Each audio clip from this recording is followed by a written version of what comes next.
Saint Seiya é uma franquia lucrativa para a Toei Animation? Para sabermos disso, temos que saber o que de fato vende para que uma franquia seja lucrativa para a empresa que a produz ou que detém os direitos autorais sobre essa franquia. No vídeo de hoje vamos falar sobre o futuro de Saint Seiya, que está nas mãos da Toei. Será que vamos ter uma animação em 3D, a famosa saga Next Dimension? Deixe seu like se você for o canal sendo inscrito e bora pro vídeo.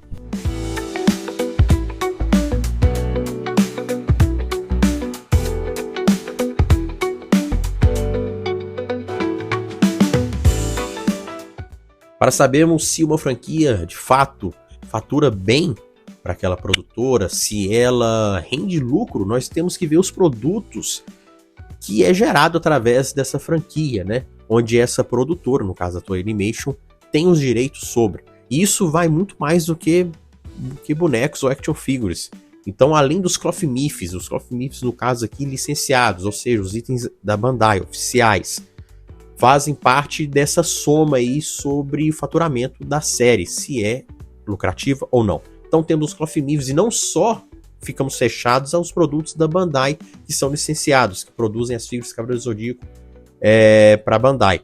Temos também outro mercado, que é aquelas figuras da Fantasy, né? Que tem o Seiya de Sagitário, tem o Seiya de Pegasus V2, tem os Cavaleiros de Ouro também, para você montar, que é as figuras da Fantasy, que é tipo Mega Bloks. Aproveitando, já que eu falei o nome Blocks, tem as figuras que estão sendo produzidas pela Blocks, né? Tem aquela Champion Class, tem aqueles menorzinhos que vem em modo aleatório, né? Que você compra uma caixinha e você vai descobrir no momento qual que é o cavaleiro que vem. Entre outros produtos também até mais infantis. Também tem produtos de papelaria, cadernos, estojo, mochilas, tudo isso itens licenciados. Não é aquele que você encontra naquela barraquinha lá embaixo, não. Mas são itens licenciados, tá? Além disso, também a questão de camisetas personalizadas, licenciadas, tá? Não é aquela camiseta que você tira um print de uma imagem e vai e pede pro cara fazer, não. É aquela camiseta que você vai numa loja, tem essa camiseta sendo vendida, se não me engano, a Piticas tinha, acho que a Renner também produzia muito, se não me engano. Então, esses são os produtos licenciados, além também de mangás, da história em si, as animações feitas que aparecem nos streams, Prime Video, Netflix, na Max também, entram também como produto licenciado pela Toei. Lost Canvas aqui no caso não vai entrar como no faturamento de CDZ pelo seguinte motivo: ela não faz parte da Toei Animation, ela é da TMS, então não entraria no faturamento de CDZ. Lost Canvas aqui é animação que a gente tá nos sistemas de streaming e você pode até achar no YouTube pela produtora TMS, que ela que é a produtora da série. Mas tem um vídeo que eu falei por que foi cancelado The Lost Canvas. Além disso, dessas informações, também tem outros produtos que são os jogos mobile. Então todos esses produtos licenciados pela Toei Animation e que a Toei cede espaço, cede a licença para outras produtoras, até fabricantes de bonecos, de produtos escolares e etc, produzirem, entra na questão do faturamento. Se essa figura é rentável, se realmente vende ou não.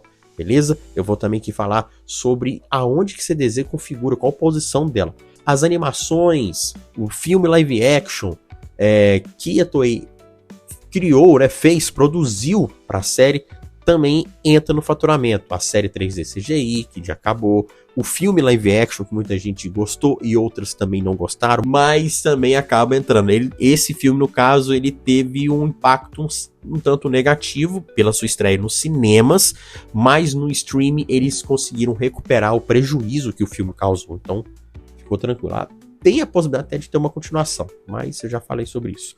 Então vamos agora saber qual posição que se configura a série e também as outras franquias da Toei. E a Toei Animation divulgou o seu balanço de faturamento mais recente, referente ao ano fiscal de 2025, abril de 2024 até março de 2025. E podemos ver que Saint Seiya, Cavaleiro do Zodíaco, figura mais uma vez em quarto lugar no mercado internacional de licenciamento, com faturamento de 632 milhões de ienes, equivalente a 25 milhões. Não fica clara a origem dessa arrecadação, mas tudo indica que a maior parte venha do licenciamento dos jogos mobile chineses. Dragon Ball, como sempre, figura em primeiro lugar como uma das franquias mais rentáveis da Toei Animation, ficando em segundo lugar One Piece, em terceiro Digimon e em quarto lugar fica a nossa querida série Saint Seiya. Ainda não há informações sobre o novo projeto, sobre a animação em 2D de Next Dimension, mas há anos atrás houve uma notícia de que a Toei Animation tinha planos para novas adaptações de Cavaleiros Zodíaco. Isso incluía a animação em 3D, que foi Cuts, que encerrou no ano passado, em 2024, o live action, que já estreou em 2023 nos cinemas e agora está indo bem nos streamings, e uma animação em 2D.